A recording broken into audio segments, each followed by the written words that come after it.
Lambo. Hopping out that foreign car with a couple of foreign bros. Hopping out that Lambo, hopping out like Rainbow. Now she got that ammo, tucked in his camo. Never been the lame-o. Oh, remember that.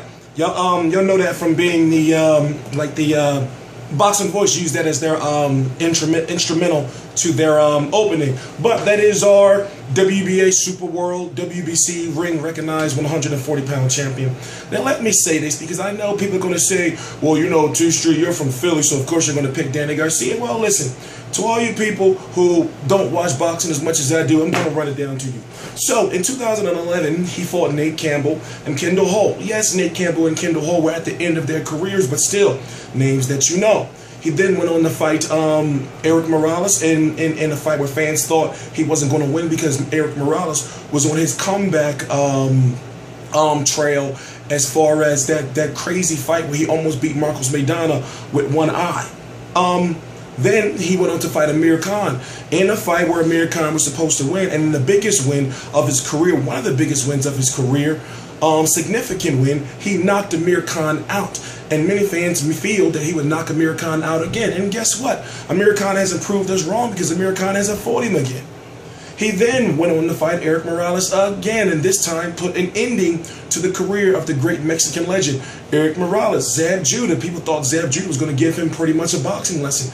Zab Judah's career was pretty much back because he had that fight with Vernon Paris, and you know he was looking pretty good. Then he goes in to fight Lucas Martin Matisse. When me, and put it this way, he was getting slaughtered as far as social media was concerned. People were saying he was going to get decapitated. Lucas Matisse was going to end his career. Literally, Lucas Matisse was going to beat the shit out of him. If you remember, I was riding with him because I said to myself, okay, well, listen, Lucas Matisse is not an undefeated fighter.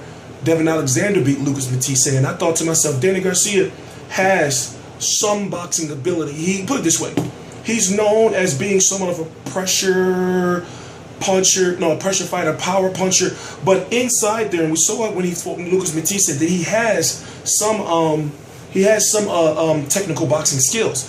So I said, well, all he has to do is take his time. And then what did he do?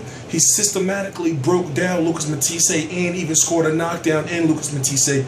And up until that point in time, everyone that Lucas Matisse had fought had hit the canvas. Except who? Danny Garcia. Even Devin Alexander, Zab Judah hit the canvas. Everyone that Lucas Matisse in his professional career who he had fought had went down. And that streak continued until today. John Molina went down. Will Ruslan Provodnikov go down. Roberto Ortiz went down. So, if you don't know, I'm T-Street Controversy. This is T-Street Controversy Live. I cover every single major fight live. And what I mean by that is major expansion going on the channel. Right now, we are providing full, extensive coverage for Danny Garcia versus Lamont Peterson PBC on NBC, April 11th, 2015. It's going to be in the Barclays Center. It's going to be on national television. It's crazy. You know, the reason why I'm saying this is because, yes, fans should know it's on national television, but I sat up here for weeks doing multiple videos about about PBC on CBS, telling these motherfuckers, listen, it's going to be a midday show. It's going to be a midday show, 3 p.m. Eastern Standard Time. So I noticed I get comments. This was Saturday. The fight was on Saturday, April the 4th, up there in the Pepsi Coliseum in Canada. So even though it wasn't a time difference as far as the East Coast and Quebec, it was, you know, still fans were like, yo, well, I thought this fight was coming on at night. And it's like, y'all say y'all watch the videos. It's like I was telling you. So with this, it's an NBC prime time national television. On the East Coast, it's Channel 10. It's Channel 10 on this side of the East Coast. NBC. So regular television, you can even stream on your phone. It's an app called NBC Live Extra. You should have that app. Like me, I got HBO Go, I got Xfinity TV. What that is basically all my cable channels that I have, I get to watch on my phone. I got the ESPN app, I got the CBS apps, I got Showtime, Anytime, all that. Like, these are the type of apps you should have if you're a boxing fan and you got a mobile phone. So NBC, PBC, the main event, of course, is going to be Danny Garcia, who's our WBC, WBA Super World 140-pound champion, against Lamont Peterson, who's the IBF 140-pound champion. It is not a unification fight, and right now it looks like Danny Garcia may be fighting his last fight at 140 pounds. It's looking like. He said that if he does, put it this way, he said, you know, and this the interviews are here, right here on the channel. He said that he would like to have one more fight at 140 pounds to defend his titles. But it has to be in June, July, or, you know, no later than August, because fighting at 140, as he said, has been so hard on his career. And looking right now, a lot of people don't understand is that, and even I forgot, is that his first fight at 140 pounds was against Nate Campbell in 2011. So 1, 2, 3, 4, 5, 6, 7, 8, 9, 10. Wait. Basically, he fought about 15 to 18 fights over the 140-pound limit. So when he started chasing the 140-pound title, in which he, in which he beat Eric Morales and beat Amir Khan, those were his first few fights. You know, put it this way, his fourth fight at 140 pounds was against Amir Khan. It was Nate Campbell, Kendall Holt, Eric Morales, Amir Khan, Eric Morales, Zab Judah, Lucas Matisse. So a lot of fans don't know this, and a lot of fans don't realize that, well, he is a 147-pound fighter, a smaller 147-pound fighter, but still a 147-pound fighter, a small 147-pound fighter, but a 147-pound fighter nonetheless. So his last two fights are now catchweights. The Rock Soka was at 142. This fight was at 143, and it looks like right now that it kills him, you know, to get those extra 2-3 pounds off. So somehow Al Haymon worked out to where the WBC allowed for this fight to go on as long as Danny Garcia fights Viktor Postol next. So listen to me, and go research.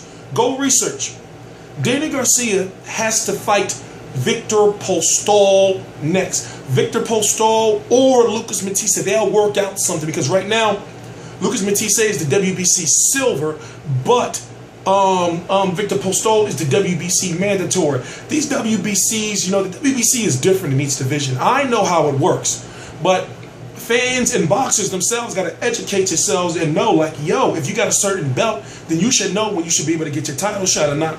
So it looks like to me is, if Danny doesn't fight one more fight at 140 pounds, then I'm seeing Adrian Broner versus Viktor Postol, or Adrian Broner versus Lucas Matisse, likely Adrian Broner versus Postol in June, you know, or sometime later on this year, which is one of the reasons why I don't feel, or I have not entertained Adrian Broner moving up to 147 pounds again, even for an Amir Khan. Now, could it happen? Yes. Do I believe it's going to happen? No, because that may interfere, you know, will interfere with how close Adrian Broner is to getting a title shot at 140 pounds. And it looks like to me, which is smart in a sense, that Al Haymon is holding on to all those belts. And then once Adrian Broner gets there, Adrian Broner is like one fight away, you know, from being, if not that, you know, from being made a WBC mandatory. So what I'm saying is this: after Danny Garcia leaves, then another Al Haymon guy will be ready to step up, and maybe two to, you know, fight for those vacated belts by Danny. But, you know, I mean, let's be honest, fans. You know, like, we know that that the guy really can't make the weight. You know, he can make the weight, but it would have to be a super big fight for him to make the weight. Now, a super big fight for him to make the weight could be him fighting an Adrian Broner, which he pretty much also interview on here, or him talking about it, not an interview, but him talking about it. And you'll see that a big fight for him to make 140 would be his last fight at 140, or it would be like a super fight. You know, now count out a rematch with Lucas Matisse because of the promotional issues and everything like that. So I'm going to leave it at that. I'm going to say this is T Street Controversy. This is T Street Controversy Live of RealCombatMedia.com, and I cover every single major fight live. So as I said, we are going to be providing full coverage for Danny Garcia versus Lamont Peterson this week, as well as the PBC on NBC card. Full coverage to me means press conference, weigh-in, post-fight press conference, fight footage, me doing my videos, going out to all the events associated with the fight, and basically, you know, it's turning up. So, once again, I am T-Street Controversy with RealCombatMedia.com, DTM Sports Banners. I cover every single major fight live. Please subscribe.